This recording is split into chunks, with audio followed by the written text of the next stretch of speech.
Namaste. Welcome to the beginning of another live Sangha. I'm grateful to be here.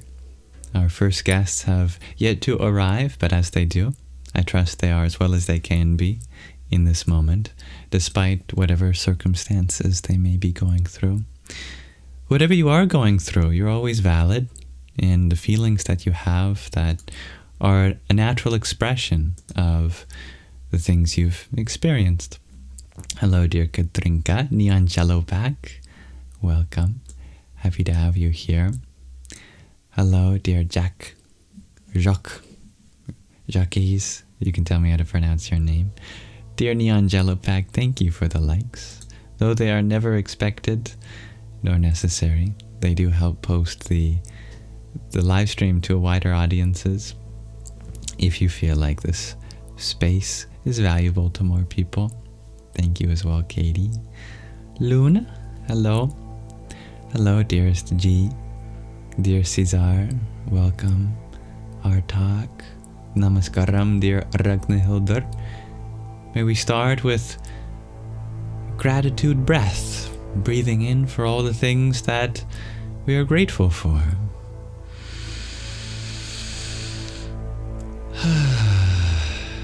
And breathing out all the things that might be giving us tension of any sort. Welcome, Dina and Gina Lynn and Zaina. Hello, the Deliberator. Welcome. And Hush and Shidi, Limp Brisket, Radhe Radhe, dearest Magdalene Priya. Or what was it? Magada Ang. Magada Ang. Happy to have you here.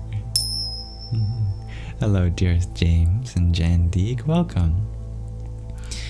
Everyone is welcome to share what's on their hearts and minds, especially if you're going through anything. I'd love to know what kind of feelings to hold space for, and any insights you may have had since last time. Om Namah Shivaya, dear Michelle. Ragnhildur, you share these sanghas are like sunshine for you, warming the heart. Grateful. Oh, I'm grateful for you.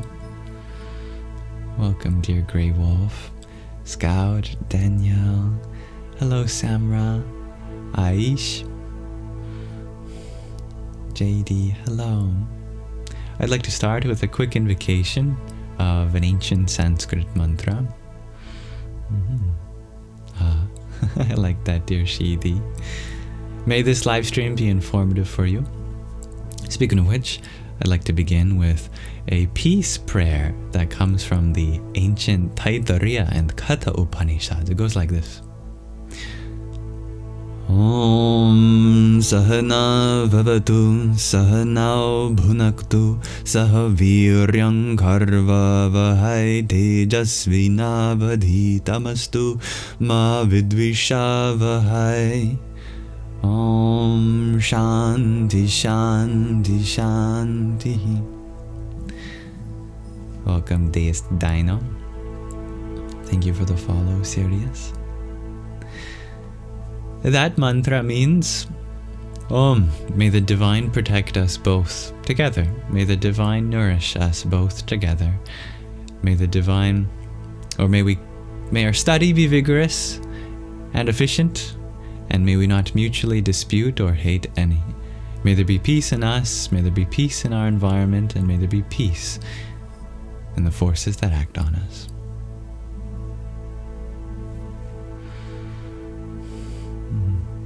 And welcome, Jose Raul.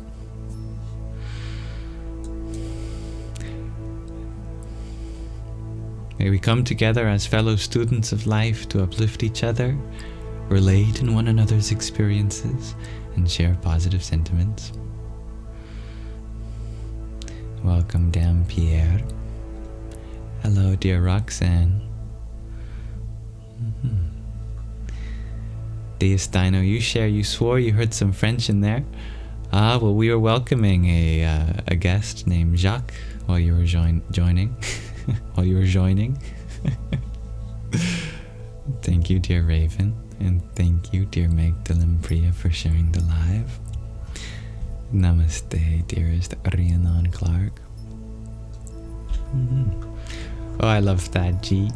Yes, Ragnhildur, you are our sunshine today. Hello, dear Paul. Thank you for sharing the live too, G. Hello, Firestarter. Thank you, Paul, for your 2025. Om Kanjahnavya Namah. Dearest Deus Dino, you ask, have I always been like this? Well, it depends what you mean by like this. Or were I raised in an organized religion? I was not raised in an organized religion, no. My mother is very spiritual, with no spiritual tradition in particular, and my father is very agnostic. So I got a little bit of everything from my mother and a lot of nothing from my father. And in between those two extremes, my life has flown. Thank you, Paul, for another heart, me too. Hello, Tamia. I'm good. How are you? Of course, there are aspects of me that have remained unchanged since the day I was born, and then some. And there have been lots of change in my life too. For example, I was never this peaceful growing up. I was a mischievous, temper tantrum throwing ruffian. And I've grown a lot. Not out of my mischief though, I'm still mischievous. So we're starting our Sangha off with Shravana, the portion dedicated to listening. We'll be listening to a song submitted by one of you, made by one of you. And then we'll be listening to the 7th chapter of the journey home together, momentarily. Deus Dino, you share, you're really struggling to make your material rationality match some spiritual beliefs that you have. Any advice? Yes, give up. Because rationality is good in the world, but you have to drop it in order to enter your spiritual interior. Go beyond rationality, go beyond logic, go beyond reasoning. Enter the world of wonder, the unknown, infinite possibility. Welcome, dear Sky Guardian. Hello, dear Marlin. Thank you for your likes, dear Deus Dino. Alright, I would love to listen to that song that I mentioned, sent by one of you.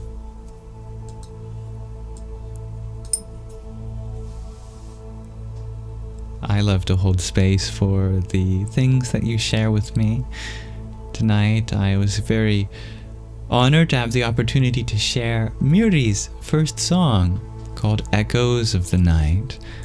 Originally, she just sent it to me privately. She said, "Hello, Yam. Like I promised, I will send my first song to you. I'm not finished yet, but I thought you might like to listen to it." Which I did, to which I promptly asked if we could share this in the Sangha. And she said, "Yes, of course you can share it for the show. I'm happy to hear you like it. This song just shows how I felt in my darkness, and I'm just thankful that I found my way out into the light. I called it Echoes of the Night, and apparently you was my inspiration to make music again."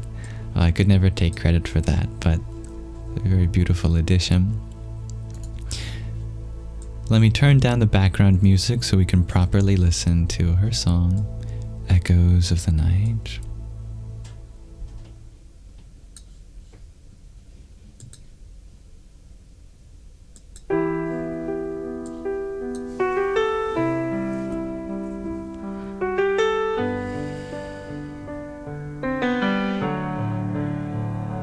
There's a nest inside my head of little pests that never rest like crawling time.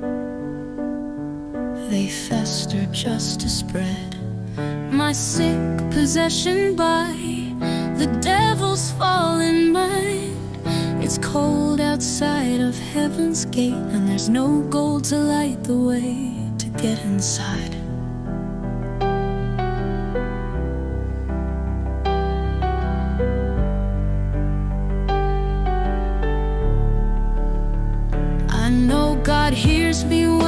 pray, but evil changes words I say until they're not mine.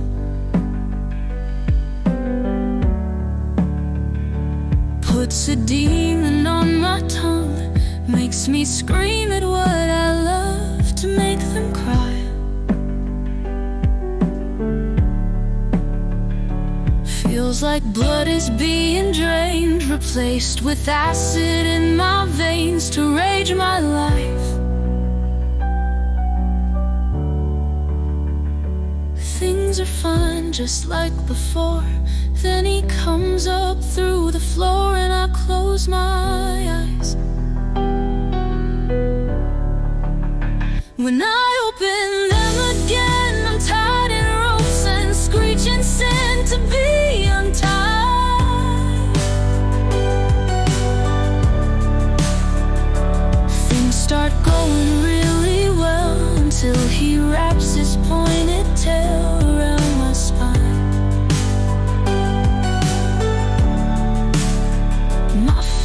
Smiling face took me to this ugly place, and I'm doing fine. They said I was confused, cause I said they were demons too, but those were lies. I know what's coming next, because he never really left, but hides inside. I saw the doctor turn away when the skin slipped on his face over his eyes. Then I saw the truth at last. It was a demon in a mask that turned and smiled. They took me to my room. The nurses here are demons too, with claws so vile.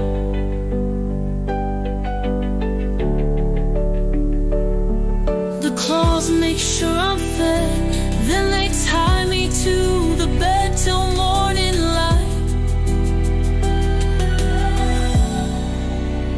Don't know how long that I can keep the devil off my mind into the night.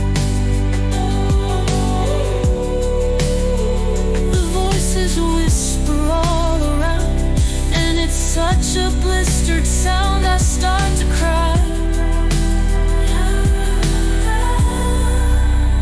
Pray hear me, loving God. Give my heart the strength to not give up the fight.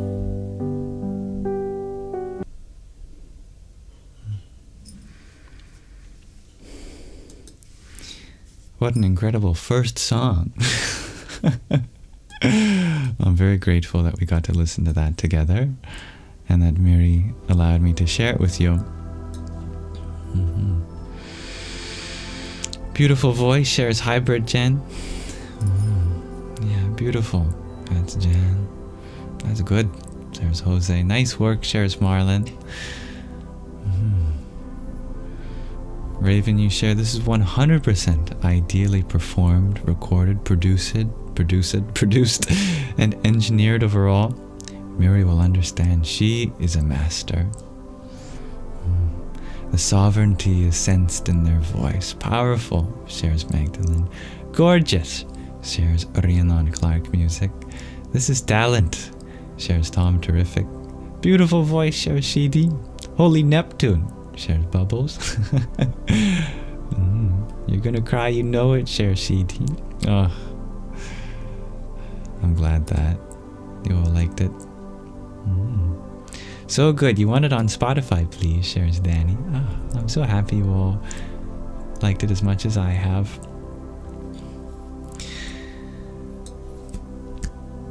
This has been our episode of Show and Tell. If you ever want to submit something yourself, do check out the submission form in the link tree in the bio. Namaste.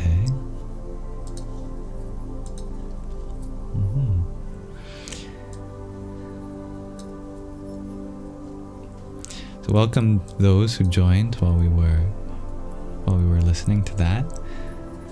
Namaste, dear Joan XL. Dear Tatuamasi, thank you for your quintet of roses that you sent. Jayan Sargadatta Maharaj. Dear Usha Priyaji, thank you for your hand hearts, a dozen roses. Om Brahm Bhairvaya Namo Namah. Thank you, Jan, for your heart me. Hare Krishna, and welcome, Bryn. Pure Possibilities, thank you for your heart me. Om Ganganapataye Namah. And Marcy, thank you for your heart me. Radhe Radhe.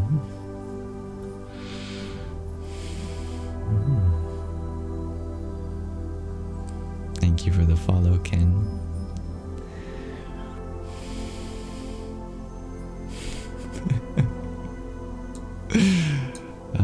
Namaste, dare to dream. Hello.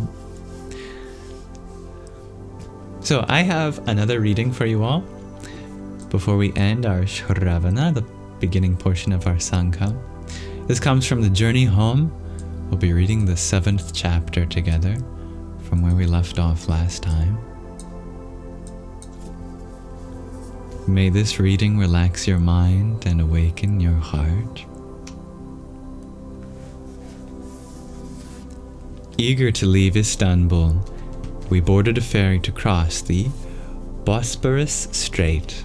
You can tell me if I can pronounce it better. From the crowded deck we watched, weary but relieved, as the sun rose in the hazy, overcast sky. Birds soared, and I bowed my head in gratitude. As the ferry sailed through the sea, I looked back at the grand city as it was slowly swallowed by the horizon. Last night, I thought our death seemed sealed, but we struggled and took an imaginable risk to escape. It was possible because we had hope. Hope in the divine can empower a human being to overcome unimaginable obstacles. In a terrible predicament, when our hearts embraced hope, we attracted a power beyond ourselves to guide us, purify us, and ultimately liberate us. My hands were still trembling and my adrenaline rushing, but in my heart I thanked that gang of murderers who had served as instruments to teach me an essential lesson and prepare me for the pilgrimage ahead. Nothing about our hostile reception in Istanbul could have prepared us for the cordiality of the people we met as we traveled east across Turkey. Some invited us into their homes and shops to eat with them. Their meals were simple, usually traditional flatbread and tea, but we were touched by their hospitality and always satisfied.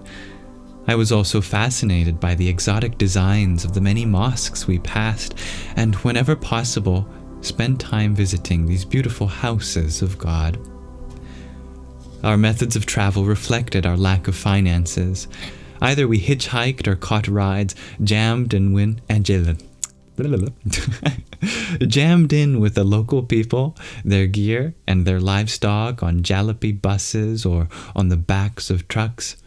We traveled across the arid, windswept highlands of central Turkey, stopping briefly in Ankara, where cattle grazed on the bare and spacious hills. After a couple weeks on the road, we reached the more rugged and mountainous terrain of the eastern highlands, where the nights grew colder.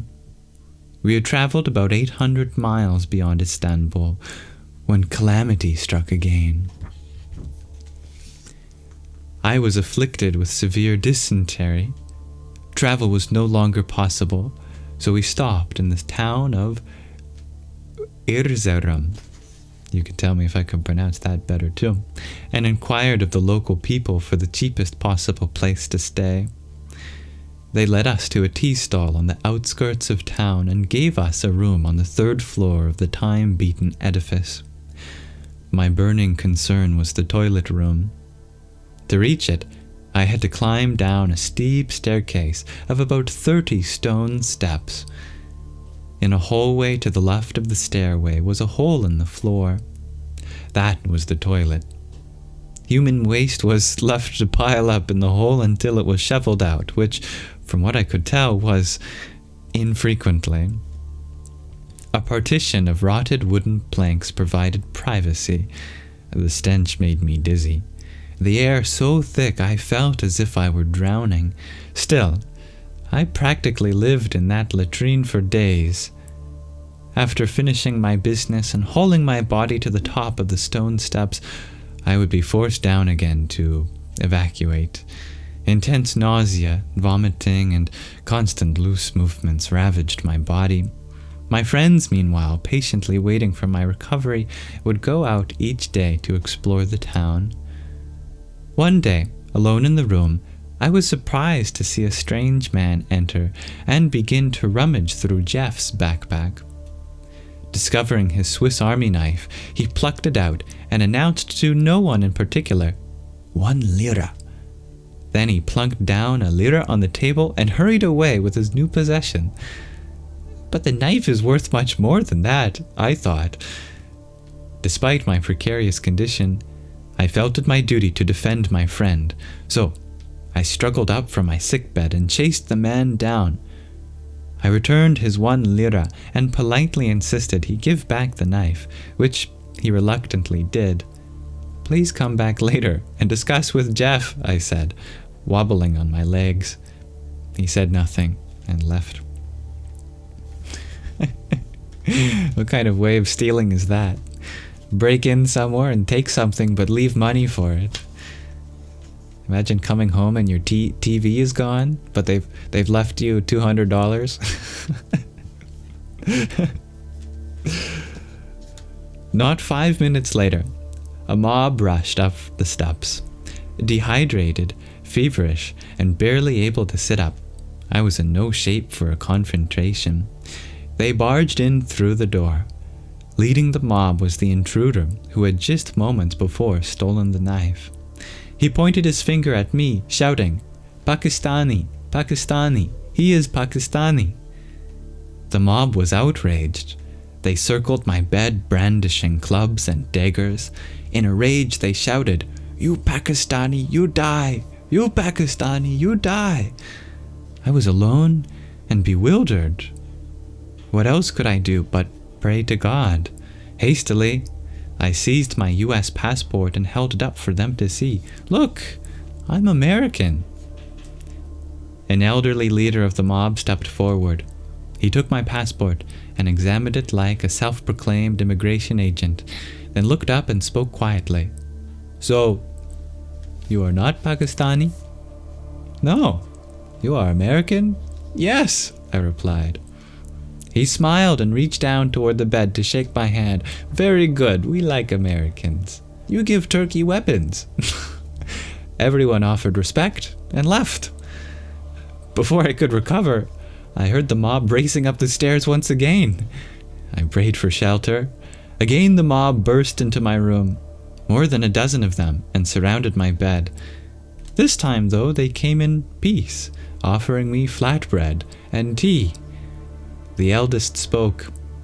"You American, this is very good. We sorry, now you eat." Overcome with nausea, I had no appetite. In fact, I gagged from the smell of food. I knew that eating that bread and tea would force me into the horrible latrine for the rest of the day and night. But what could I do? To refuse their gifts would be an insult. This type of hospitality was hard to refuse. I forced a smile and ate the entire plate and more until they were satisfied. Soon after, I did pay the price. My health began to slowly improve. One evening I roamed along the dusty road, astounded by the poverty in the district.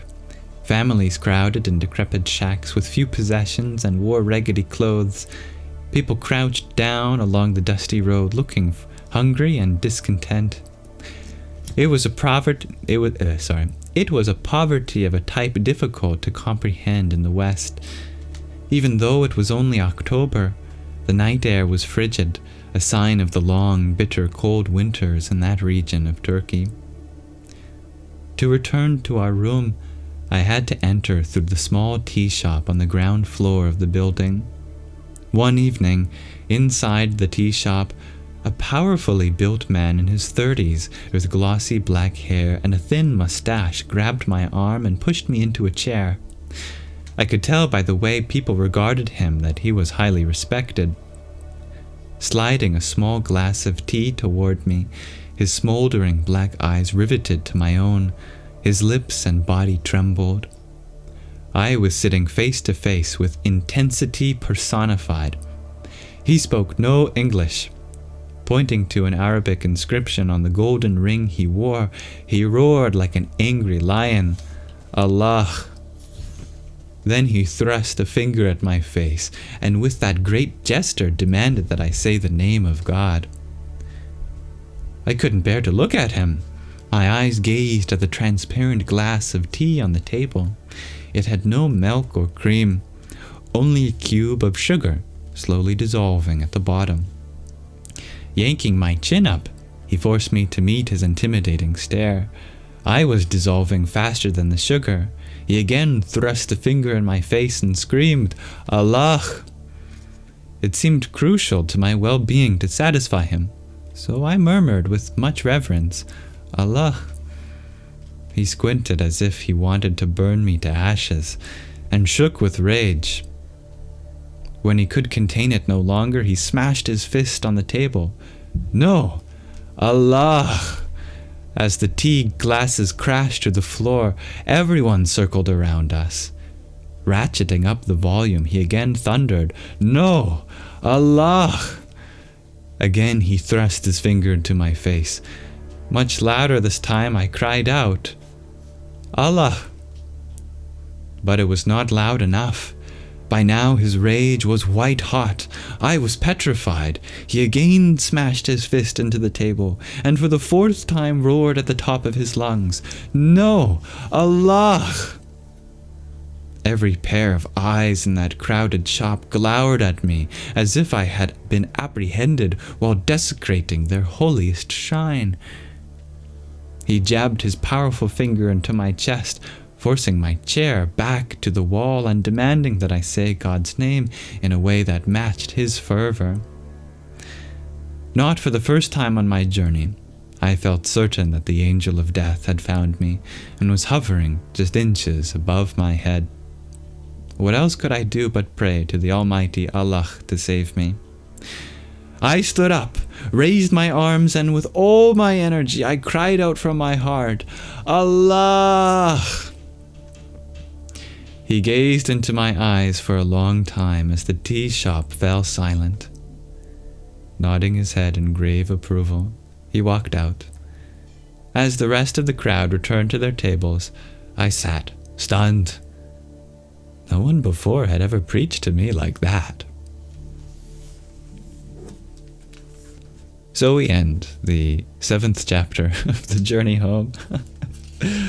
Our poor protagonist, my goodness, going through quite the ordeal.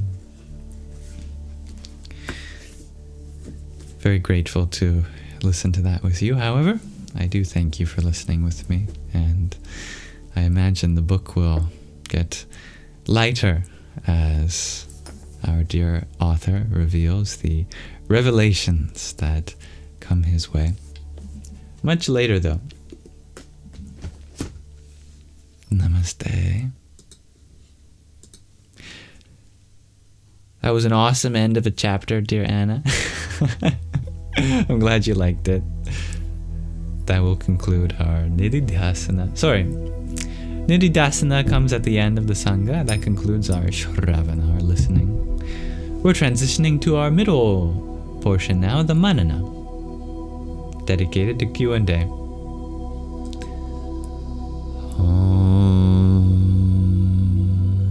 Hello, dear Chloe.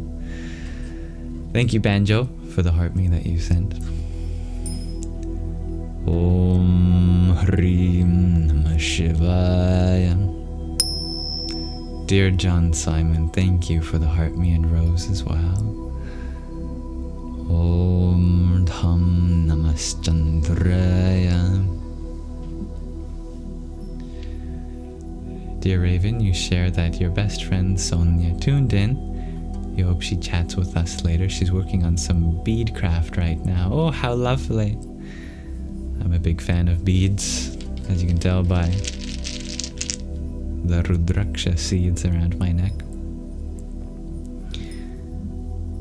Thank you, dear George, for the follow. Welcome everyone that joined while we were reading. Thank you, John Simon, for the heart, me, and rose you sent. Thank you, Tan How You, for your heart, me.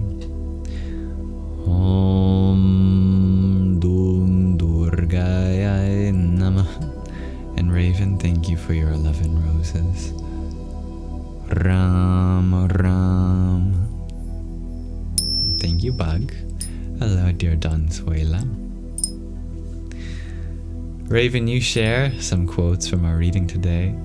Intensity personified and I dissolved like sugar were both highly fulfilling.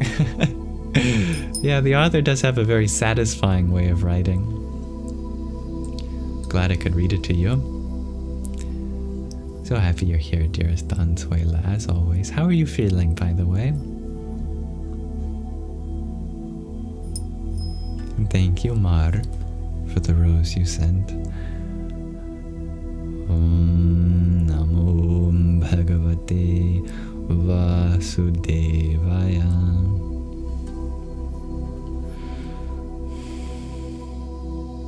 Welcome, Hugh. Welcome, Zach.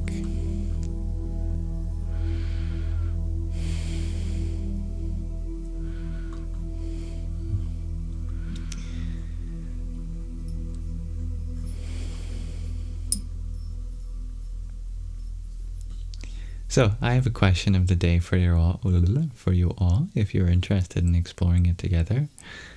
Today I'm wondering, even if our loved ones are separated from us physically, how can we send love anyway? It is far too common that often we are not in such close physical proximity to send love to someone. Maybe that means because they're somewhere else in the world. Maybe that means they're out and about and you're at home. Maybe that means that you've gone in different ways in your life. Maybe it means that they've left their body behind to whatever journey they're up to next. Regardless of what it means to you, the essence of this question, I'd love to hear from you. Don't worry if you think there's a right answer to this question. I'm not looking for one.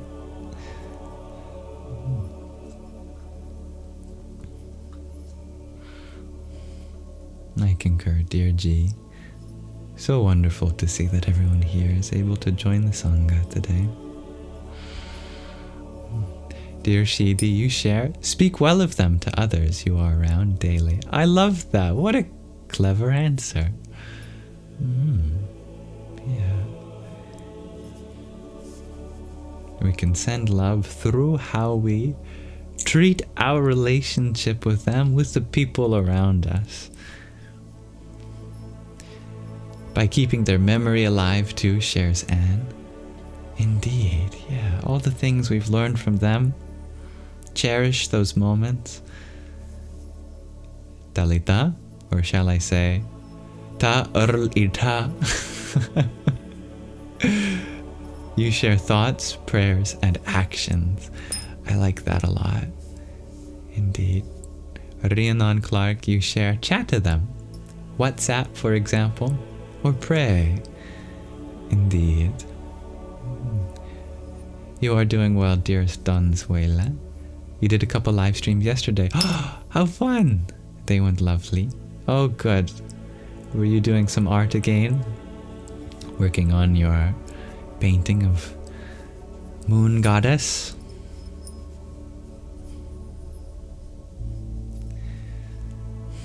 Through prayer sent, yes, Hybrid Jen. Shidi, you share, tell stories about them and such. I like that. Yeah. Tiana, you share spending a present moment with them in a visualization. Oh, I like the sound of that. That can be very powerful. Dearest Gwendolyn, you share, you speak to your mom all the time and honor her by doing things she loved and remembering her when you do. That's beautiful. Thank you for sharing that. Crossfires, you share, pray for them. And we could send flowers if they are still living. Oh, what a great idea. And Bubbles, you share, by living our best. Yeah, that's what they'd want for us, right? Donzuela, you share, even if loved ones are separated from us, we can connect with them online or make art for them. Exactly. Rhiannon Clark, you share, tell the stories they used to tell if they are not physically alive. But yes, Donzuela Brea, you were continuing the painting of your moon goddess friend, and it's fun to hear people's feedback on your art. I'm glad to hear that. I hope everyone in this chat is following Donzuela so that you can see the wondrous things she gets up to on her account, her live streams. Oh, I'm happy to hear that, dear Eli. If there's any way in which I can make the space more inclusive, you can always let me know. Shidi, you share that we can name things, pets, plants, and people after them. Yeah, I like that. Keep their name alive, associated to life. That's beautiful. Very beautiful. Ragnhildur, you share precious memories about them. Yes. Rhiannon Clark, you confirm Donzuela's art is so beautiful. I agree. Magdalene Brea, you add that Donzuela has one wicked lamp collection and recently shared her rain lamp. It's lovely. Well, now I'm gonna have to see it. Hybrid Jen, you just randomly did a call out to the sky. You miss your cat. I have a good feeling that your cat heard it. Anna, you share by showing acceptance. Yes. Through acceptance, we respect that space. And welcome, dear Leona. These are really great ideas, everyone. Really novel ones, too. I'm inspired. The commemorative naming is such a nice addition. So much creativity here. It goes beyond distance. Yes. You're so right, dear Anna.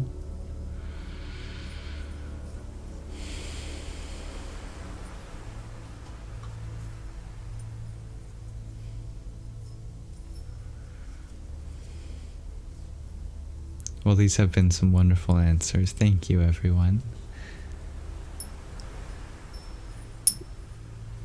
Eli or Ellie, you can tell me which way you prefer. You made a shrine for your cat who passed away. Oh, how lovely. Yes. Shrines, they get a bad rep for being taboo at times, but what a powerful way of honoring someone and creating a space for them physically. And you share that you have a deceased table with a pic of the departed and it reminds you of them.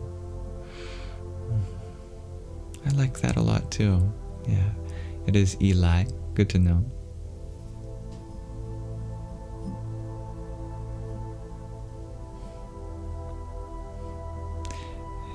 Dear Raven, you ask, what's a good direct pay for me? You can't recharge your coins. Well, that's okay. You don't have to send anything. If you want to support me, the greatest thing you can do is support each other. That makes me the happiest to see.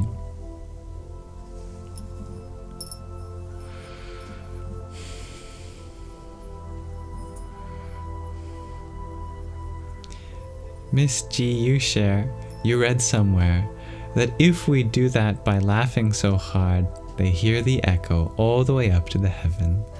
That's so beautiful. I like that. Usha Priya Ji, you share, just be love by stepping into the divine. Sometimes it is easy. When not, remember that that's the path. I like that. Hello, dear Max. Hello, Blues Man.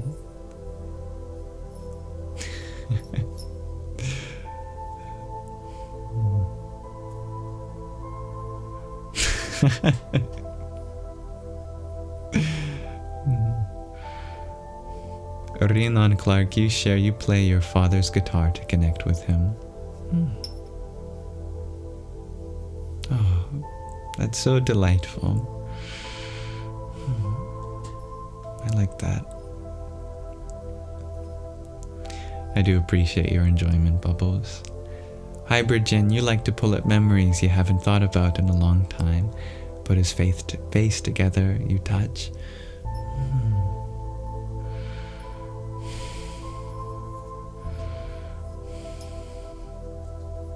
These are so sweet. I'm just enamored by such wisdom concerning love from all of you. Thank you. Stevie G, you add prayer, simply put. Yeah. Prayer is the spiritual message delivery service. Thank you, Federica, for your heartbeat. Om Som Suryaya Namah. Shelly Belly, you share, just think of them. Keep them in mind. Yeah. These have been great answers. I really like that about laughter resonating beyond distance. And what Usha said about love as your essence. If it's difficult, just remember that that's true. Bubbles, you are quite fond of the Sangha's collective wisdom and love. Ah, that makes two of us.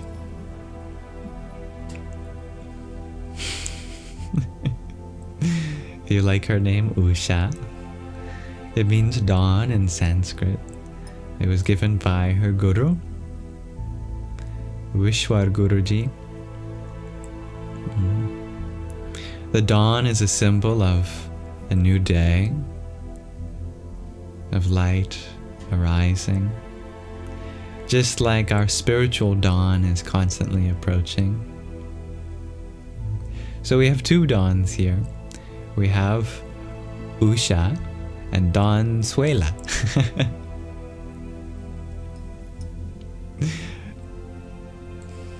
Raven, you add, think of a hug with them and focus that energy into the heart chakra.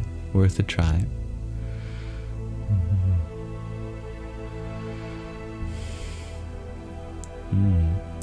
Dear Shelley Bella, you ask, will I give you all names? I think I already have in small ways. There's Gardening Gregor G.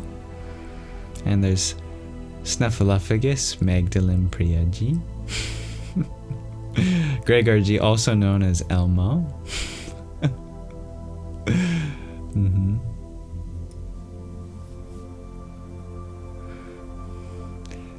Dear Gina, thank you for your trio of roses.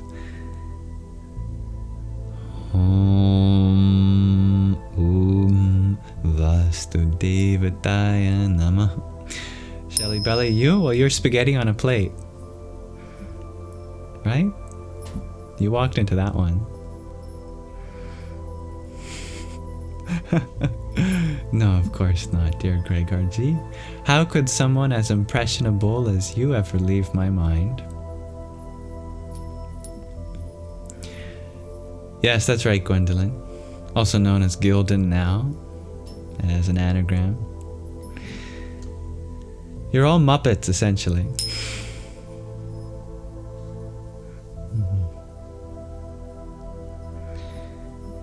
Regina, you share, to know is to feel. You can feel close or far away. Hold space for love and resonate. I like that. Illis philosophy, you add, we can think about how they exist within us and honor their presence. I see you, and what I see is me. Beautiful. Stevie G, you add music and art. Tatastu. Manitalimpria, you share, while your mother is still physically here, you find yourself appreciating the parts of you that look like her. I like that.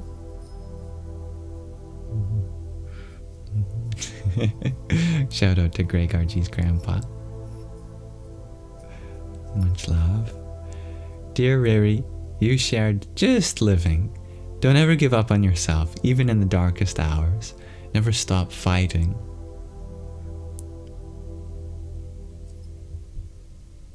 That hits hard. You love the Muppets, Gwendolyn. Hello, dear Muse. And Shidi, you share, treat yourself how you would want them to be treated. Ah, the golden rule. Muse, you add memories and honoring the lessons we've learned from them. Indeed.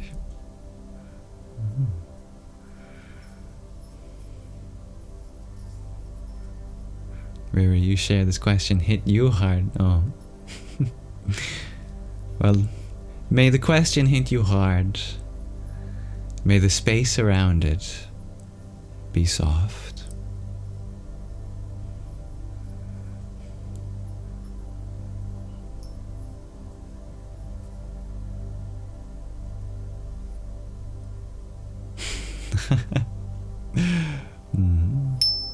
It's very kind of you, dear Raven. If you really want to, by your own choice, there is a link, or there's a donation link in the link tree in my bio. But I emphasize, my goodness, that it is by your own voluntary discretion. It's never necessary nor expected. Hello, dear Jay. I have been having a blissful evening, thank you. How about you? And thank you, Marcy, for the heart meet. Om Som Somaya Namah.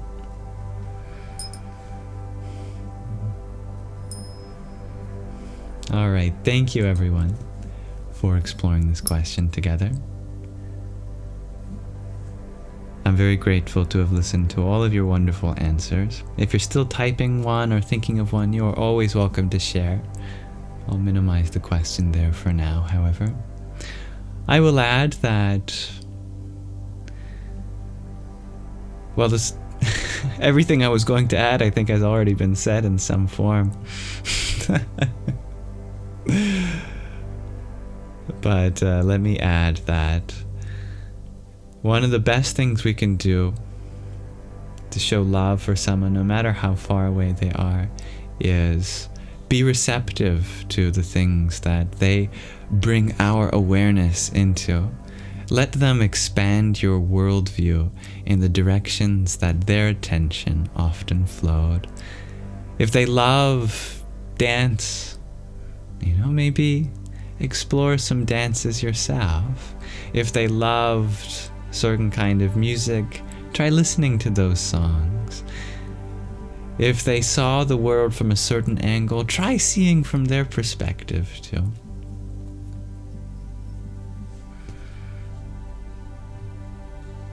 Thank you, dear Muse, for your tiny. Yippee! And thank you, Gina, for your pair of roses.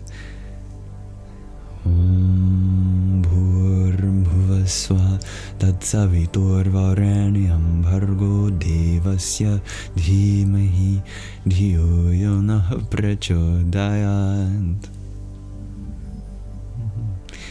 Dearest Gregorji, that's why you have an interest in botany. Your other grandpa. You've got a botanic grandpa and a Muppet grandpa.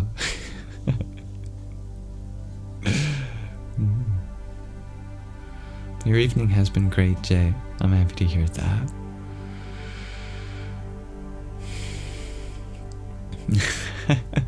Everything I do will always be free, dear Raven. Saran, you ask, do I believe in Astro travel? Of course. We're already doing it. We've got various space agencies who have sent probes all around the solar system and even a couple outside the solar system. The Voyager probes.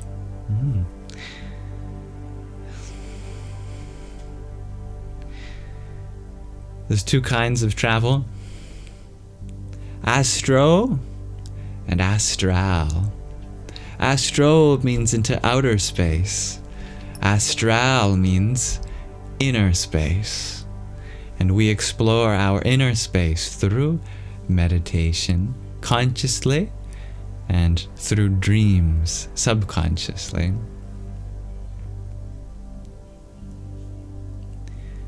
Dear Muse, you ask if I can explain the Bhagavad Gita. The Bhagavad Gita is Sanskrit for divine song. Gita means song. Bhagavad doesn't just mean divine, but it means divine in a personal sense. So rather than thinking about the divine as some abstract, unreachable, intangible, esoteric concept, Bhagavad means divine in the most personable form, one that's intimate, one that just makes intuitive sense. So Bhagavad Gita means the song about the divine, or the song from the divine, which is personal, intuitive, and just makes sense. Traditionally, it's believed that the song was sung on a battlefield, just before one of the greatest conflicts that humanity ever experienced. You know, way before World War I, World War II. We're talking 5,161 years ago, I believe. There was this massive conflict in India. And in between the two armies that had come together, the Kauravas and the Pandavas, was a prince named Arjuna. And Arjuna had a charioteer named Krishna, who was secretly the divine, secret until that moment, until Krishna started singing and revealed his true nature as an avatar, as a descension of the divine. There's a little image on the cover here. Here is Krishna, the charioteer, revealing to Arjuna, and you can see the battlefield, Kurukshetra. There's whole massive armies to the right and to the left. But it's also a metaphor. There's a very specific number of horses, which are 5. The 5 horses represent the 5 senses. The rain represents the mind. Krishna represents the consciousness. And Arjuna represents the intellect. The chariot represents the body, and the whole battlefield represents the world of Vishayas, experiences of the senses.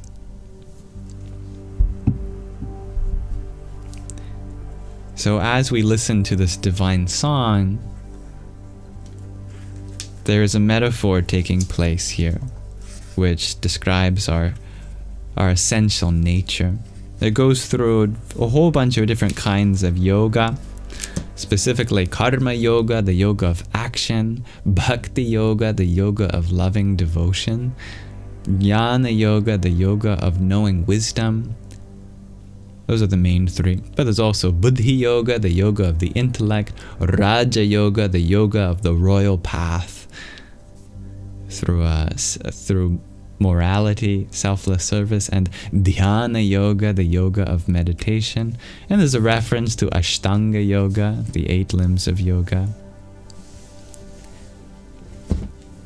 Krishna acts as Yogeshwara, the Lord of Yoga. So that's what the Bhagavad Gita is. You also asked, why is the divine depicted blue? Good question.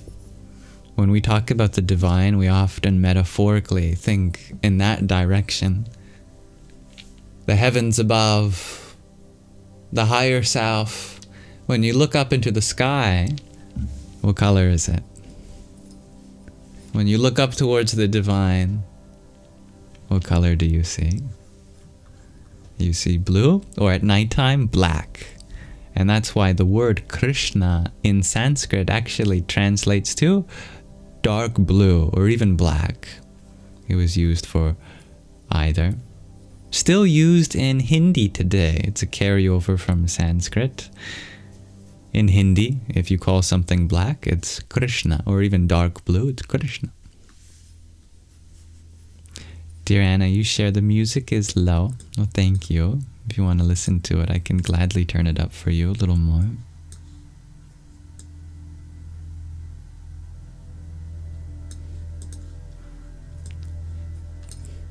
Izzy, you ask if I see a connection between Krishna and Christ. Not Christianity, but Christ the personality.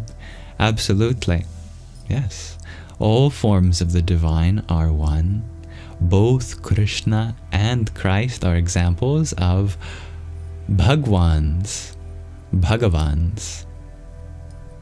They're examples of personal forms of the divine. Examples of avatars, dissensions of truth. Their message is the same. What the Christ speaks of, Krishna also speaks of.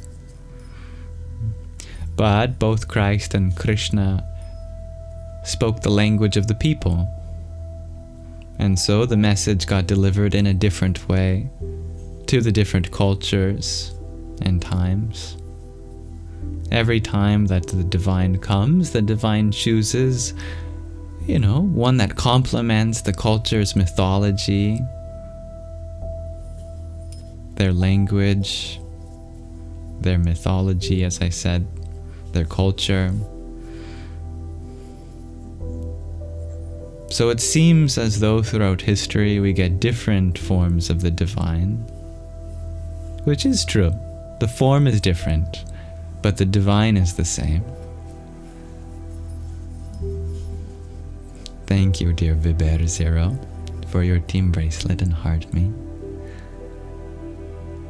Om Ganganapataye Namah.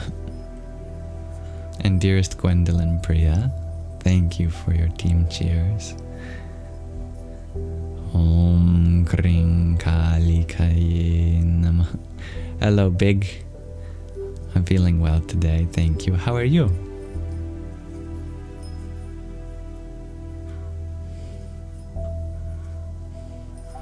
And I love that addition, Greg Harji.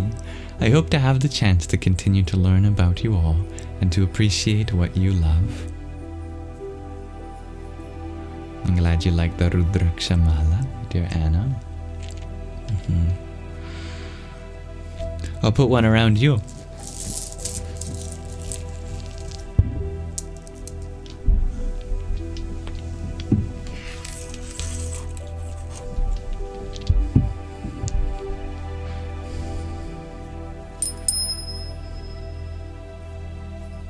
Dear Riri, you ask, what do you do with bugs? Do you squash them or put them outside to die but continue living? It's a good question. Your question basically is how we successfully apply the first yama, ahimsa, which is most often translated incorrectly to non-violence. If it's translated this way, we easily end up scratching our heads with what to do. Sometimes. Because there are some things that we do that are harmful, but not necessarily violent. So a better translation of himsa is harm, rather than violence. And that prefix a can be an absolute negation in some context, absolutely non-harm, if that's possible. But there's definitely context which is not possible, that either way there will be some harm. This is one of those examples where a bug has found a home in your house. But if you continue to let bugs in your house, that might severely affect the health of the people living in it. It gets into your food and whatnot, and that would cause harm to you. So a compromise must be met in such a case. It's all about causing the least harm, not no harm, because that would be impossible. Least harm. Fortunately, most bugs are able to survive outside, so you won't necessarily be bringing them to their doom.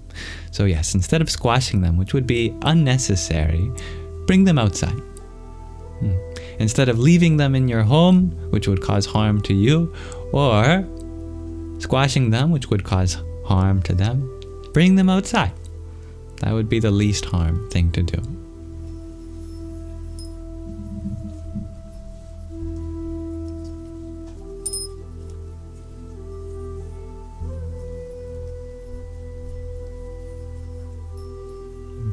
You're very welcome, dear Muse.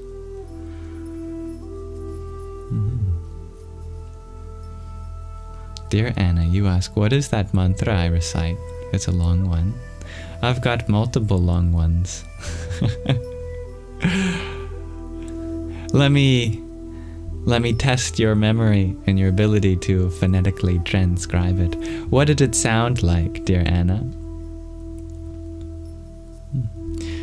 Dear Izzy, you ask, do I see the divine working through personal at the moment? Of course. Without the divine, every single life form on earth right now would become like that Got Milk commercial. I don't know if you've ever seen it. It was this weird ad campaign about making sure you had calcium, otherwise you'd have no bones. And so the people in the ads would just be like made of liquid. My mind went to that example. If the divine were to not exist, perhaps you could still have form, perhaps. But even then, there'd be no life force within that life. There'd be no consciousness. There'd be no spirit. Everything we do is through that conscious spirit. Sal, you had asked, what does the name Yam mean? Well, in Sanskrit it means a few different things. It can be short for Yama, which means conduct. There's also the king of death, Raja Yama. And as a mantra for the heart chakra, it connects us with the corresponding element of Vayu, air. Yam.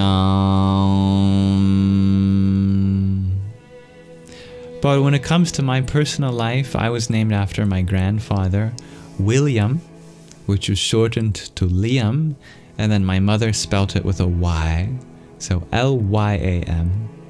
And if you take off the L, you get Yam. So it's a nickname from my given name. What the word Liam means, or William means, I'm not exactly sure. Maybe one of you can tell me that. Etymologically. Dear Spadunta, you share that your girlfriend left you.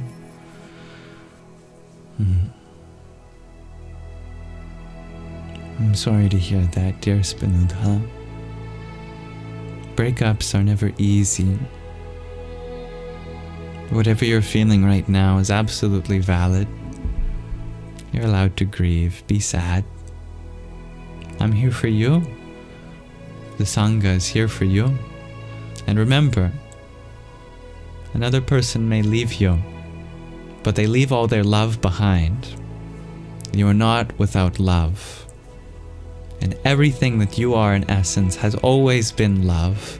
That hasn't changed. You have lost something. You've lost a space to put that love. And that's absolutely valid to grieve for.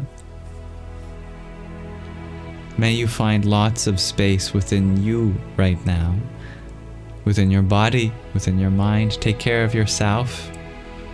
That's the next best place to put that love right now.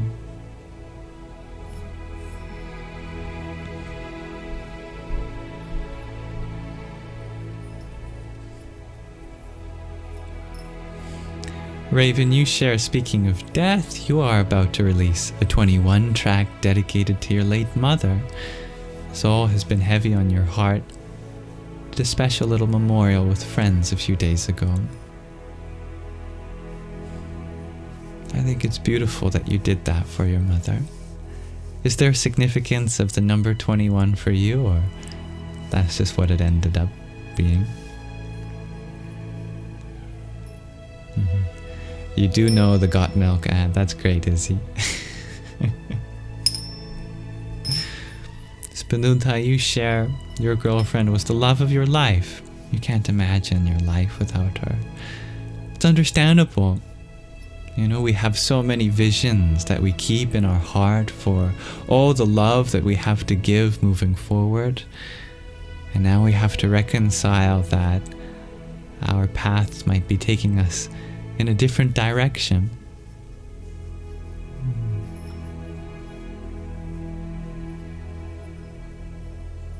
At least at the moment. Dear Greg RG, you share, there's a place there in Tennessee called Dollywood, and they have a little stand with a book of names and their meanings. How interesting. Dollywood. I'll have to check if William is there.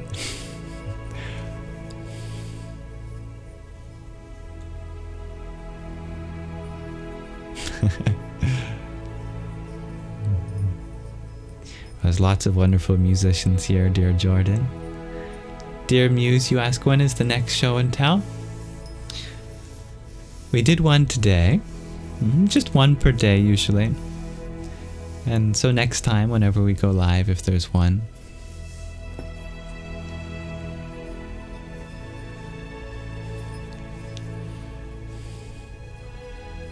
Alright, dear Gwendolyn, you share. William comes from Wilhelm. Will, which is will, desire, and helm, which is helmet. So resolute protector. I like that. So, or strong-willed protector, or strong-willed warrior. So since the second half of that became my name, then it would etymologically derive from helm, which is helmet. So Liam would be a derivative of a symbol of protection. That's very interesting. My middle name, Kai, I do know in Hawaiian means ocean warrior. So Liam means helmet. That is just another thing on my garb of being an ocean warrior.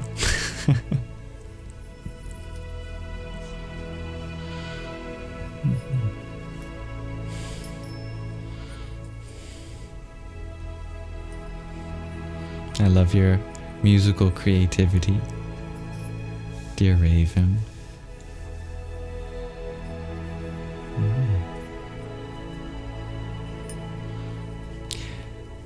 I mean, you missed show and tell, asks dear Muse. You were perfectly timed in your arrival today, but the show and tells are all recorded and will go on my my YouTube channel, Yamsox Lives.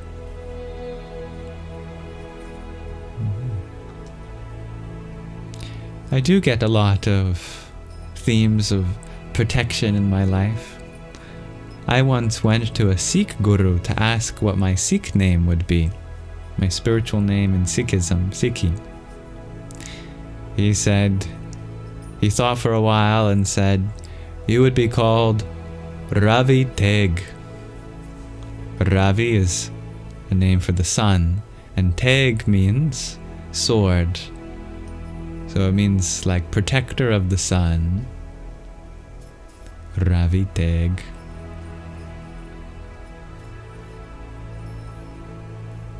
Dear Raven, you share the yoga principle of celibacy. Yes, Brahmacharya. Can I explain that? Surely it's not black and white. Indeed. You'll notice something very interesting. The first limb of yoga are the moral observances, the yamas. These are necessary for society. And then the second limb of yoga, the niyamas, are not strictly necessary, but highly encouraged. Where does Brahmacharya fall in? Is it in the highly encouraged category or in the necessary category? Actually, Brahmacharya is in the necessary category. So how does that make sense? Because obviously we can't have a society of celibates. We would never have the next generation. So, the conclusion here is that celibacy is not a correct translation of Brahmacharya. In fact, the word is profound. It comes from the root brh, which means to expand. And that first part, Brahma, refers to Brahman, the all-expansive one. This is a pseudonym for the ultimate reality as universal consciousness. And the second part of the word, charya, means the way of or path to. So Brahmacharya literally translates to the path to the all-expansive one. What that means is that you don't limit yourself in any dimension. How does that apply to sexuality? Simply that we don't limit ourselves by our sexuality. It's not our only dimension in life. That is what the third yama or fourth yama, Brahmacharya, means. Strictly speaking, it has nothing to do about not engaging in sexuality. It just means that you hold space for higher things. That you keep an awareness for your ultimate goal. That sexuality is not the ultimate goal in life. That's all it means. So in a society, Brahmacharya means that we're not so built on objectification of others. In fact, it's actually exploration of sexuality. That we destigmatize sexuality from the spiritual path. We don't make it into a taboo, because then we want to do it even more. We allow ourselves to explore that dimension of life, but we don't get caught up in it as if it's the only dimension of life. We open up to more things. We go higher than that. That is Brahmacharya.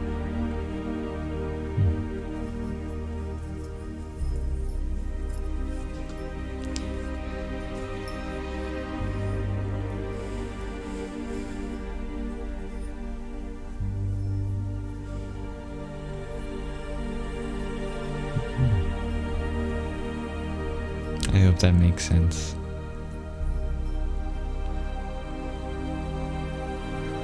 Seems as though it did. I'm happy to hear that. Everything has its place. Yes. You can either do one of three things with sexuality. You can express it. You can repress it. And then you can transform it. You can alchemize it. There's nothing wrong with expressing it as long as it's done consensually.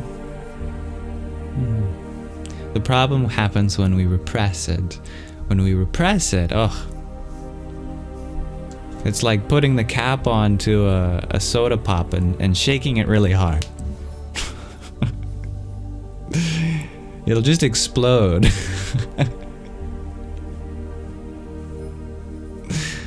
So that's no good. But there is a third option. You can express it, don't repress it, or if you really want to go beyond expressing it, then there is another way. There's a reason that the chakra system has our sacral down there and our heart up here. We can draw that energy almost literally into our heart. You can try this anytime if you want. You can always return back to what you usually do. But the next time you feel an urge arise, naturally in our body we'll feel a physical sensation in the relevant organ of procreation. But imagine drawing that sensation up the spine, drawing it into our heart, and then see how that same feeling transforms when it's in our heart. You can do higher chakras too, but start with the heart.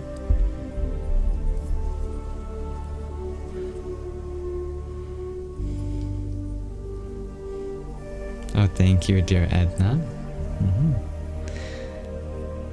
Living in Canada, I am very safe where I live. Thank you for your concern.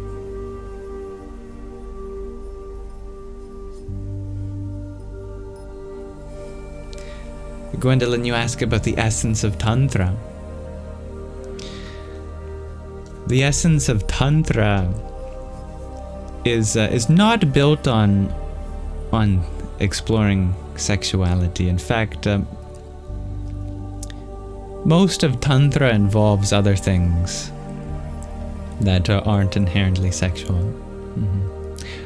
What we hear of our first impression in the West when we hear of tantric practices is usually the very small minority of those practices that involve some sort of sexual exploration.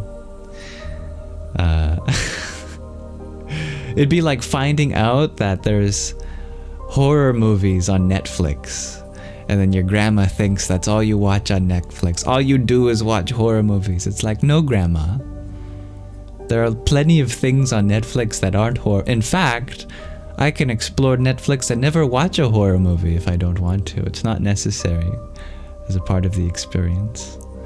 So although, yes, you can explore your sexuality through spiritual practices and Tantra, it's just one option of many more options that might not have anything to do with that. It's all about getting the Kundalini to rise. Thank you, dear Anna, for your heartbeat.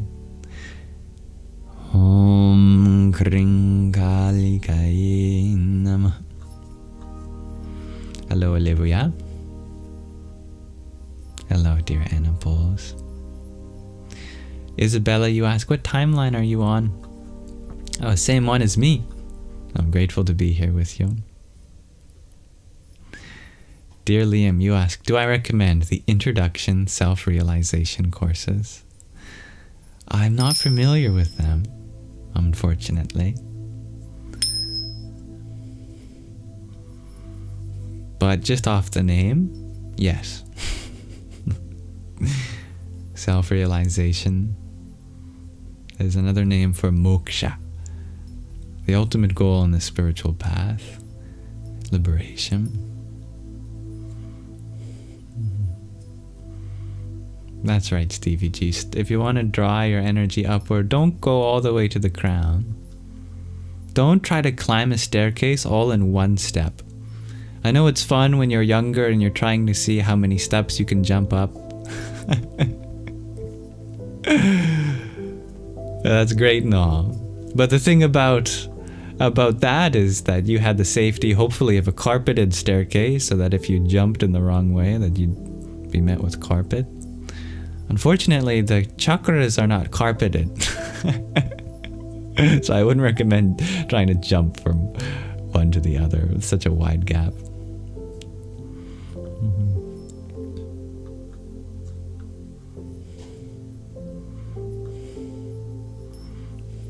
Thank you for the follow, dear Frill. And may you have a wonderful night too.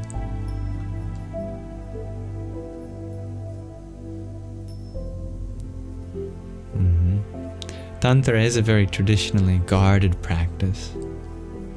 Absolutely, don't think that you can just find some tantric master and they'll engage with you in some intimacy immediately. No, there's lots of qualifications. And for the teacher as well. If the teacher is really pushing you to do something out of your comfort zone, it's probably not actually a tantric teacher, because it's all about consent, all about only doing things at the student's discretion. And even if the student consents, but the teacher notices something in them that they're not ready for, then they won't agree to anything. So please be very careful and mindful if you want to navigate that path. It's absolutely a very valid path, however.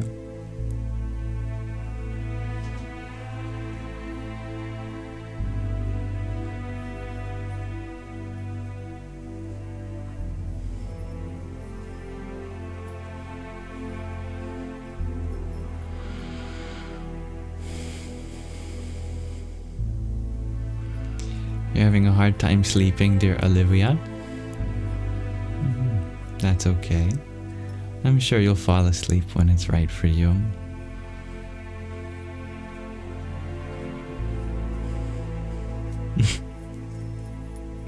And thank you,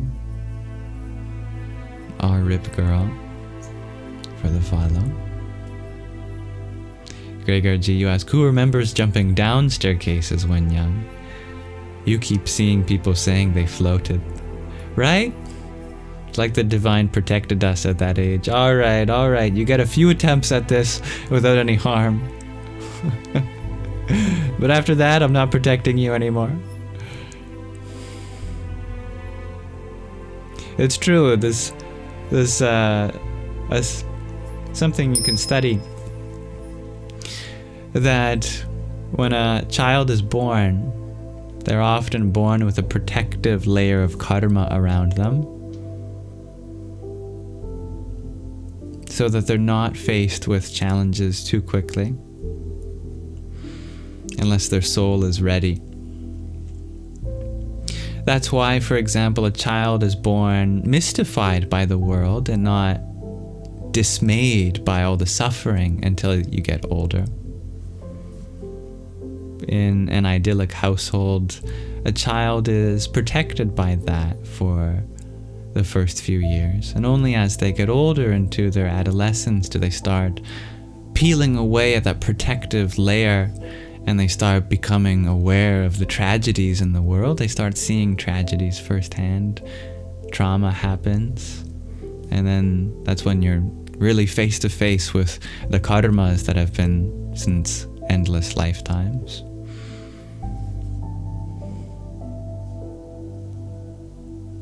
So if you jump down the staircase, well, that protective bubble is around you karmically. You should be okay.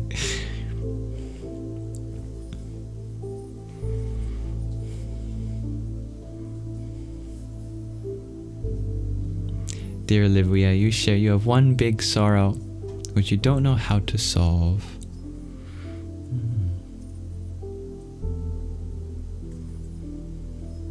Your child is newborn, actually, because you didn't see in a long time here. I think there is a little language barrier, but I'm getting an impression of something to do with your new child. Maybe complications have arisen. I'd love to navigate that with you. Dear Greg RG, you share, you guessed Earth kind of has its own karma. Absolutely. People, it's not just people who have karma. It's whole regions of the earth that have karma. So that if one person is going through something in a city, that many people have to go through that. And there's a sharing of that experience.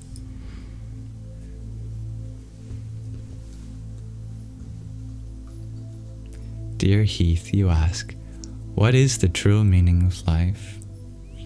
I think you've answered the question by your question. Can an answer be a question? Can a question be an answer?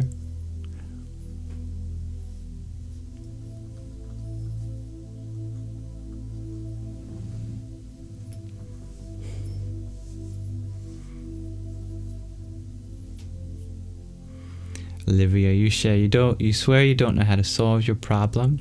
Your man wants to marry you and your family hate him, but you have together a baby. But your family still wants to control you and don't allow you to marry him. I like what Rhiannon Clark said. Move away and live your life with your husband. You're an adult. Yeah. Your relationship isn't about your family. It's about you and your partner and your child. Whose baby is it? Is it you and your husband or your soon-to-be husband? Or is it your family, your parents? I don't think they carried the baby in their womb. I don't think they planted the seed. You have every right to choose what environment you want for your baby, whether that's in the life of your family members, other family members or not. Yeah. If you're scared of them fighting around your child, no point. Protect your child at all costs.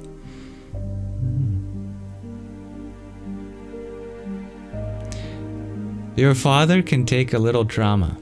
Your baby cannot. Ahimsa means least harm.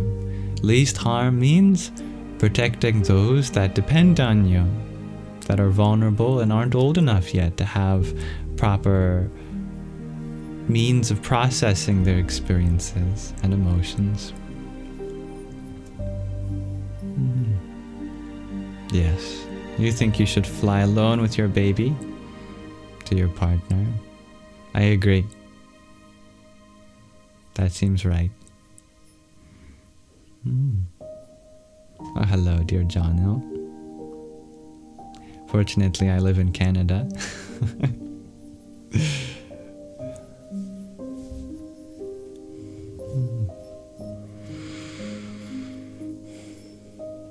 Olivia, you're just scared to tell this to your dad. That's understandable.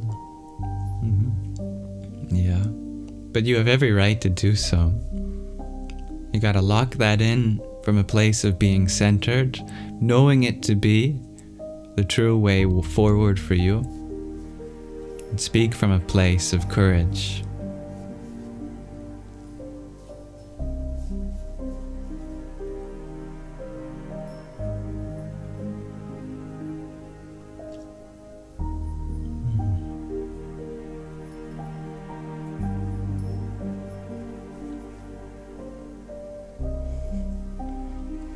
I like your mystical deconstruction of the word human being, dear Shidi. Light is hue. Man, manifested. Being, to be. We are to be. That is our purpose.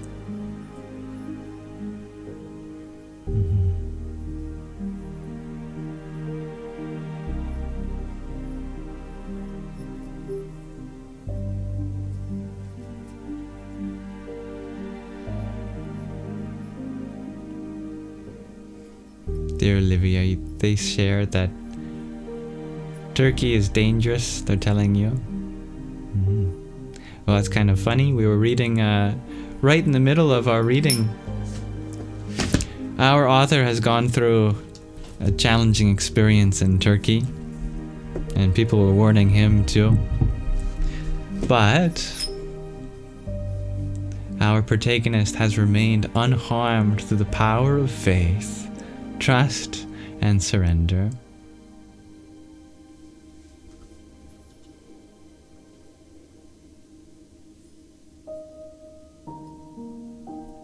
Casper, ghostly ghost, you speak of a position of being crucified in between life and death.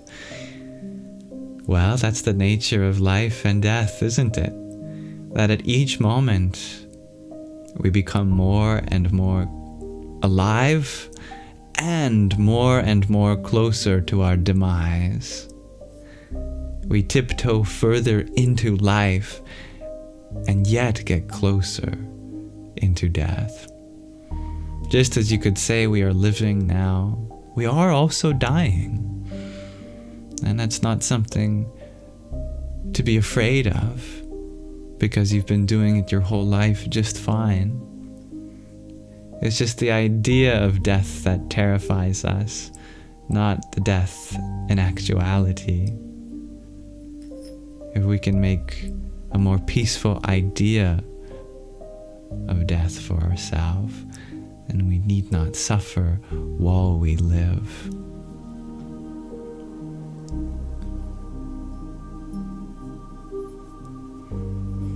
And thank you, dear Gina, for your rose and heart me. Om Ram Hanumate Namah.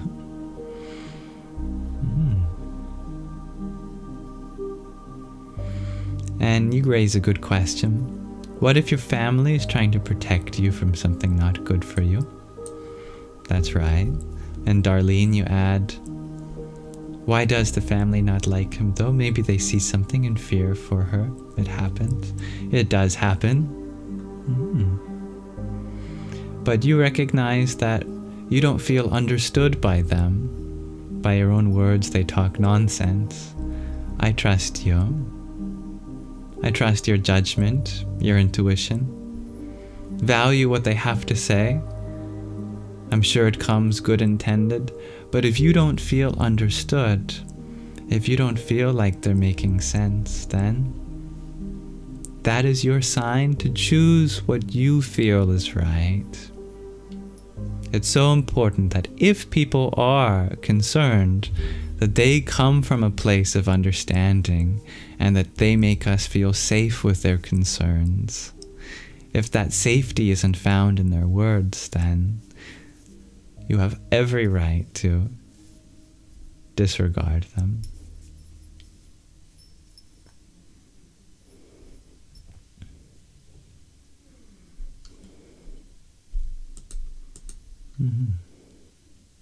Dear Hate, you ask, what is the biggest spiritual lesson from the current genocide of Palestinians?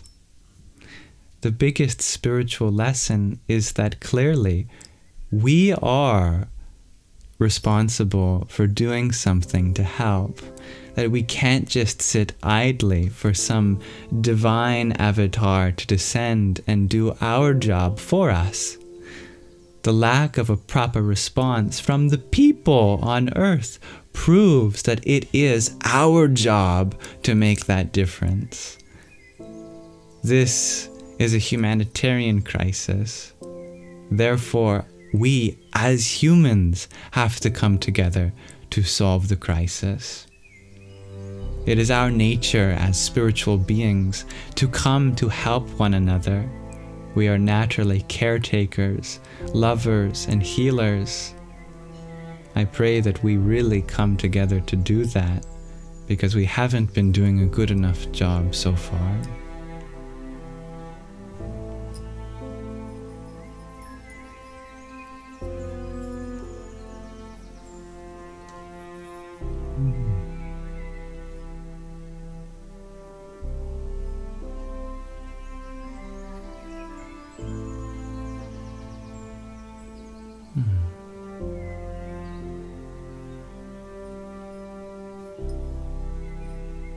Good evening, dear Skid Row. What is something that made me laugh out loud recently? That's a good... Good evening, dear Skid Row. What is something that made me laugh out loud recently? That's a good... My apologies, I think my internet disconnected me for a moment.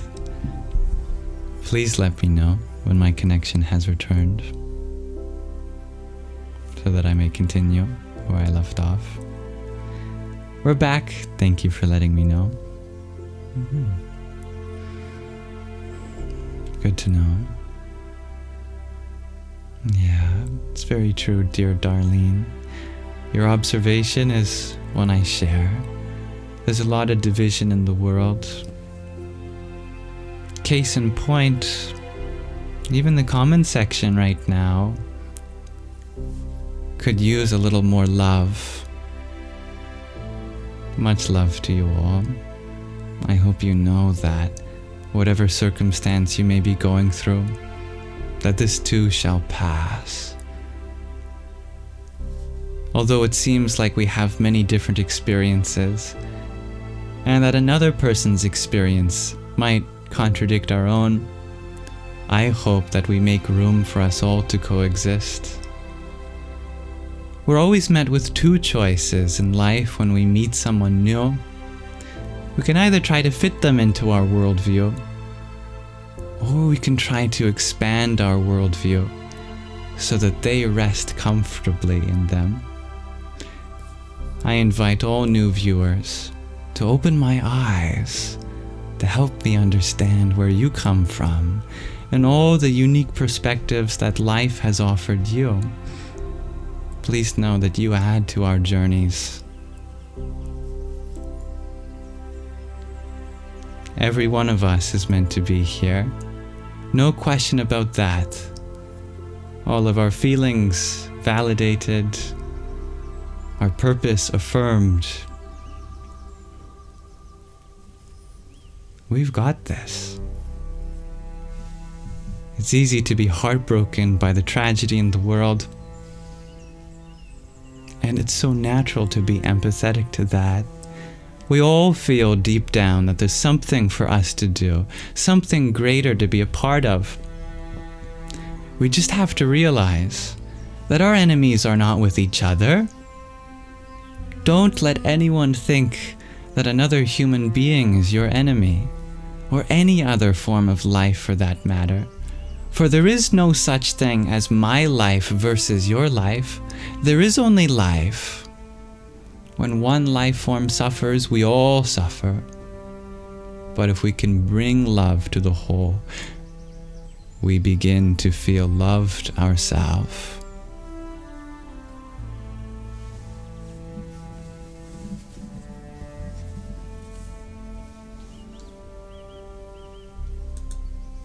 Thank you for that, Rose. It's very kind of you. Om Sadyo Jatam Prapadyami Sadyo Jataya Vai Namo Namah Bhave Bhave Nati Bhave Bhavaswamham Bhavod Bhavaya Namah. Everyone's life makes sense in the context of the story they've been telling themselves. What everyone is going through, how they choose to express it, it's understandable. We're all just a little misunderstood, and there's lots of more room for understanding. No matter how long it takes for us to better understand each other, that's a journey worth being patient for.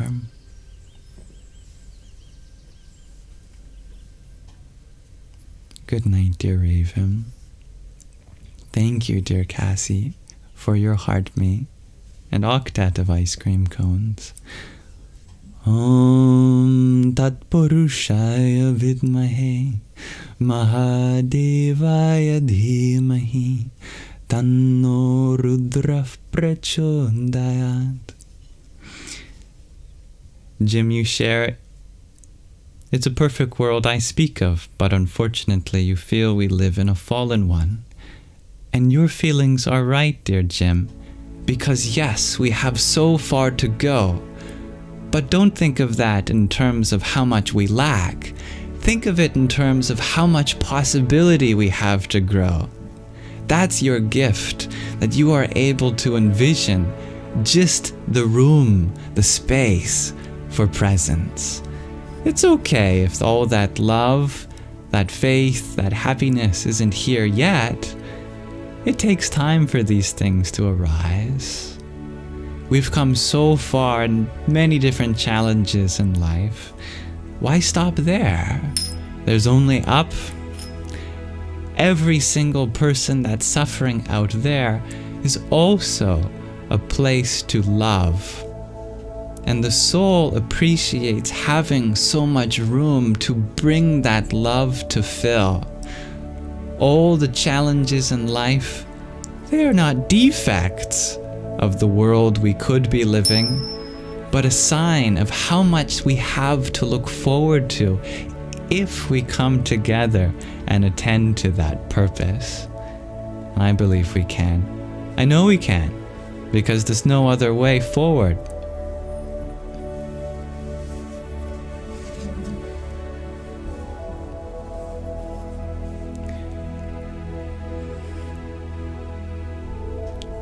I'm happy we can agree there.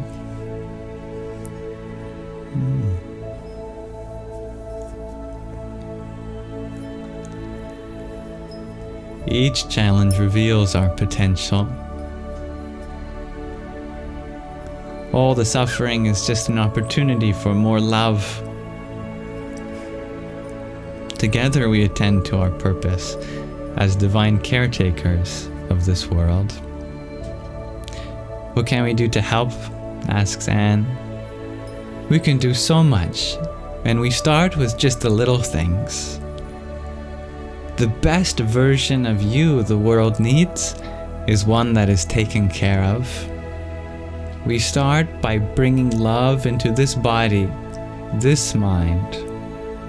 We take care of our nutrition, we take care of our exercise, we take care of our mental health, and we begin already by becoming a role model to others for them to do the same also. We are like monkeys. Monkey do what monkey see. If you create for yourself a version that brings in love and peace to this body and this mind, you send signals to everyone in your life to start doing the same. And they start doing that too. And then that sends a signal to everyone in their life. And if just you were effective, how shall I put this? If you were just effective at bringing that impression of love to 10 other people, and each person did that to 10 other people,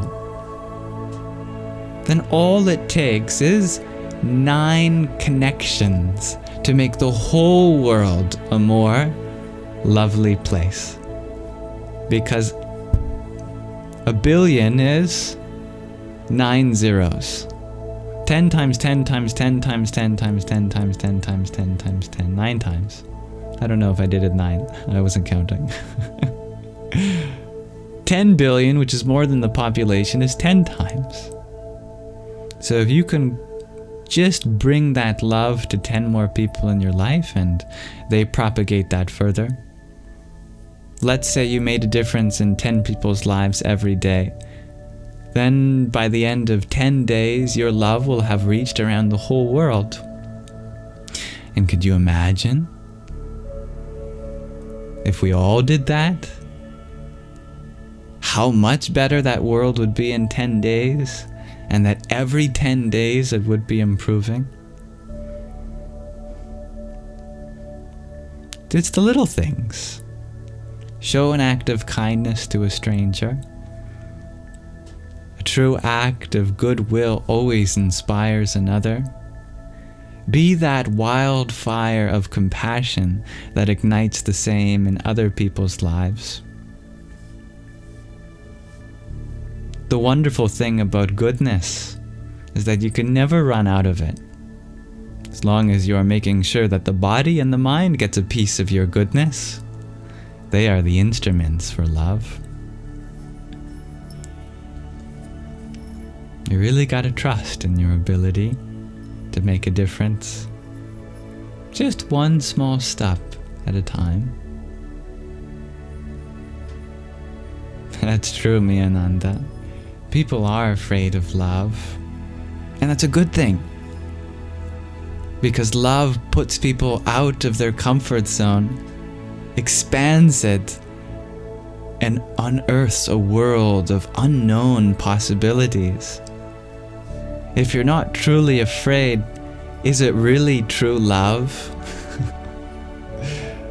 For in true love, one is absolutely vulnerable.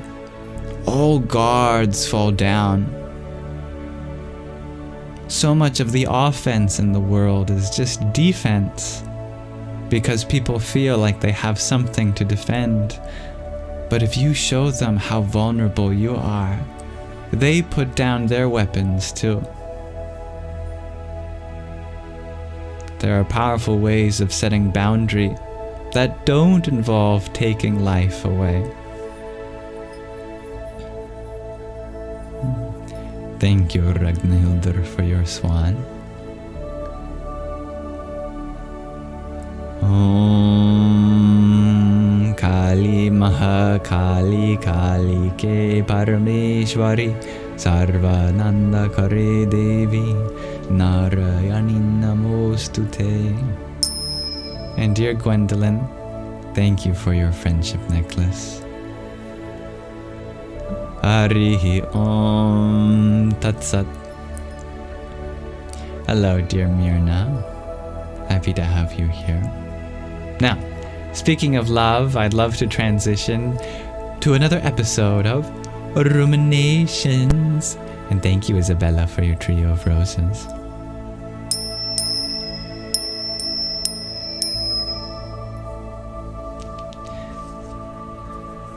About 800 years ago, there was a lawyer. That lawyer was named Rumi. Rumi was not just a lawyer, however. He had a deep, deep love for the divine within everybody. In fact, his love was so ecstatic, it was almost romantic. Let's listen to this poetry of the Sufi mystic.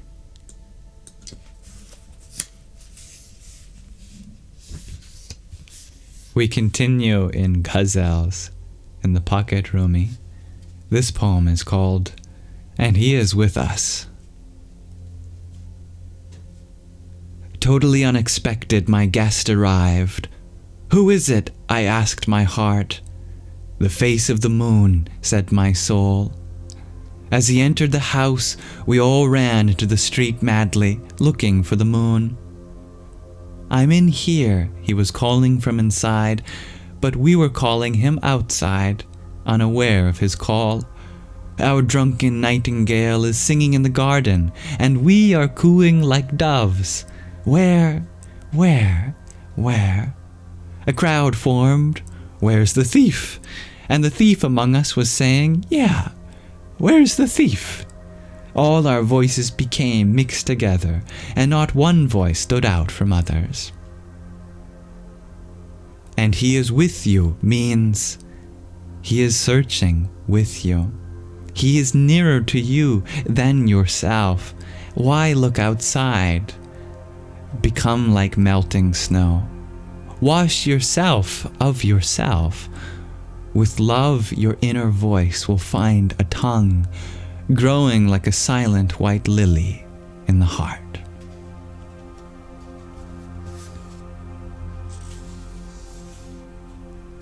How about we read another one?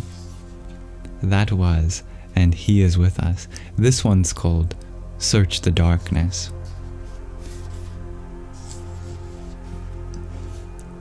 Sit with your friends. Don't go back to sleep. Don't sink like the fish to the bottom of the sea. Surge like an ocean, don't scatter yourself like a storm. Life's waters flow from darkness. Search the darkness, don't run from it. Night travelers are full of light, and you are too.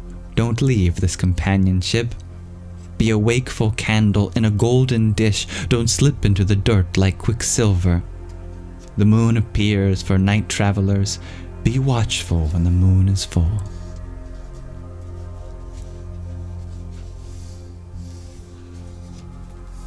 Okay, and one more because they're just so wonderful.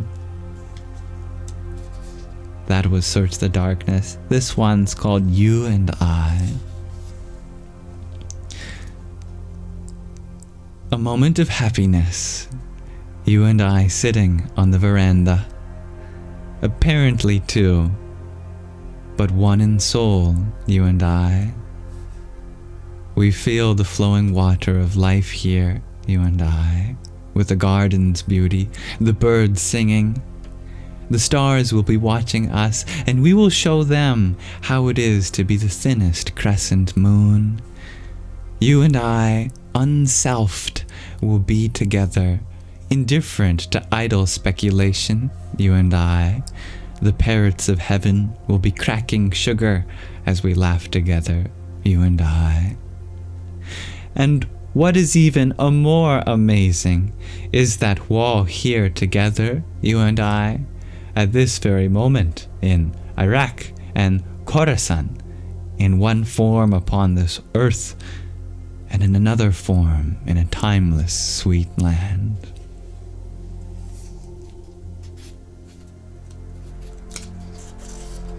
Thank you for listening. That was You and I. That was the cherry on top of a trio of poems by Rumi.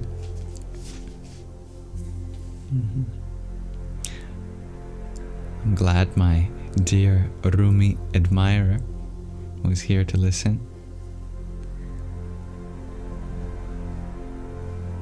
May we celebrate our unity and connection.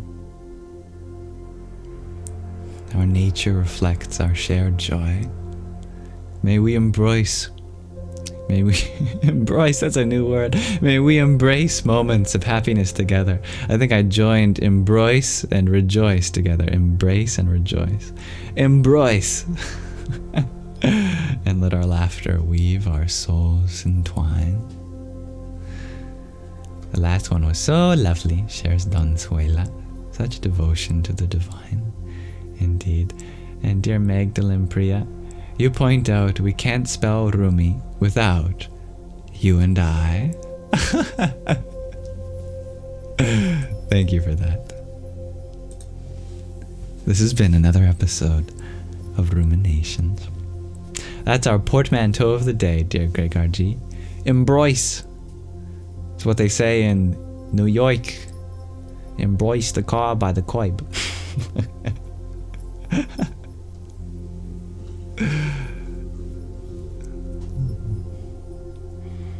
Happy early birthday, dear Olivia.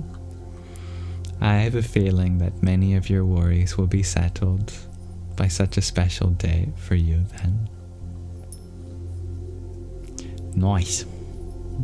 Rick, you ask, who is Rumi? I'll read the back. Mevlana Jalaluddin Rumi was a renowned Persian Sufi mystic. Sufi is a mystical branch of Islam focused on direct contact with the divine. He's one of the most widely read poets in the world today. He lived from 1207 to 1273. His compassionate insight into the nature of human existence, his joyful humor, his deep wisdom, and his ecstatic songs of the divine have endeared him to readers for more than 700 years. So how do I pronounce his name, dear Tatwamasi? It's spelled here Mevlana, but the A between the L and the N has a little hat on it. So I don't know if that means it's a long vowel, Mevlana, or not. perhaps it's more pronounced Maulana.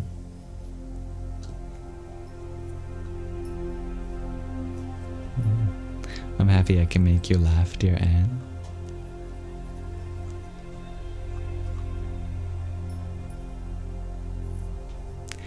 Ah, the great Rumi.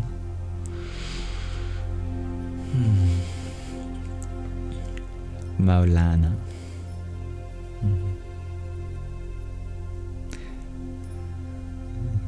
Our Sir. Is that what it means? It's beautiful, Myrna.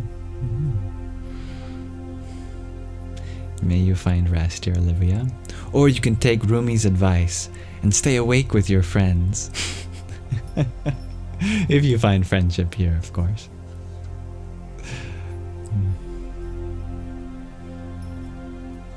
Alright, I would like to close the Sangha with meditation.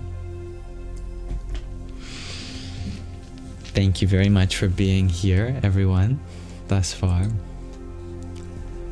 If you're interested in joining me for our Nididhyasana portion of the Sangha, we'll be closing with a very powerful mantra meditation that I think you'll like. Oh, that's a secret. You're not supposed to see that yet. Oh, whatever. You can see the mantra. Give you some time to read it.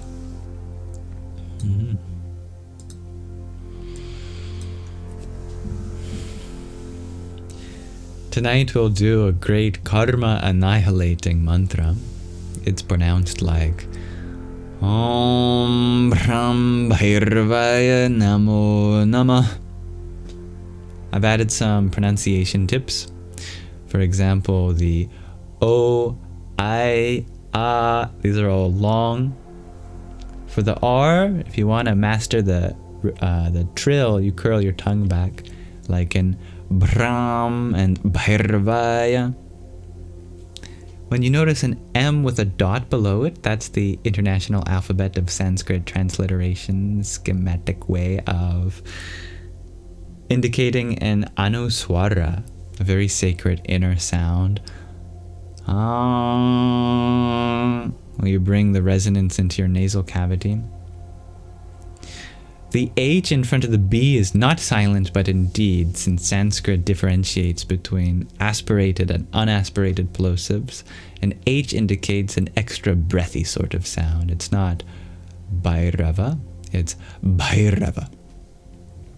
And finally, at the end of Nama, there's an H with a dot under it that indicates what's called a visarga, an expulsion of breath. You can think of it like a sharp exhale.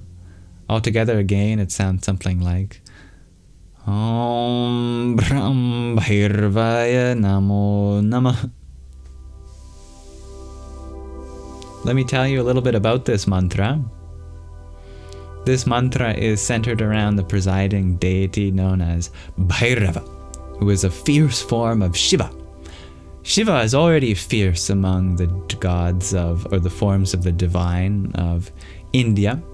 There's famously a Trimurti, a triple form of the divine, which includes Brahma, the creator. Here in the West, we're very familiar with viewing the divine as the creator. But this universe doesn't just require creation, it requires sustenance to maintain that creation. So there's a maintainer form of the divine, that's Vishnu. And all things come to pass when a particular form has served its purpose, it's reduced in essence once more. So there is a destroyer, although the word destroy isn't exactly equivalent to what Shiva's job is, more like dissolution, a graceful finality. But there is a fierce form of Shiva, and that fierce form is Bhairava, the annihilator. Don't think of it as annihilating anything good, however. We can use this mantra to annihilate any karma that we might be dealing with. Brahm is a bija syllable which has the essence of Bhairava. That is, his seed that once planted in the subconscious grows into his form. Beautiful thing about mantras, if you didn't know, is that they nurture the divine within you.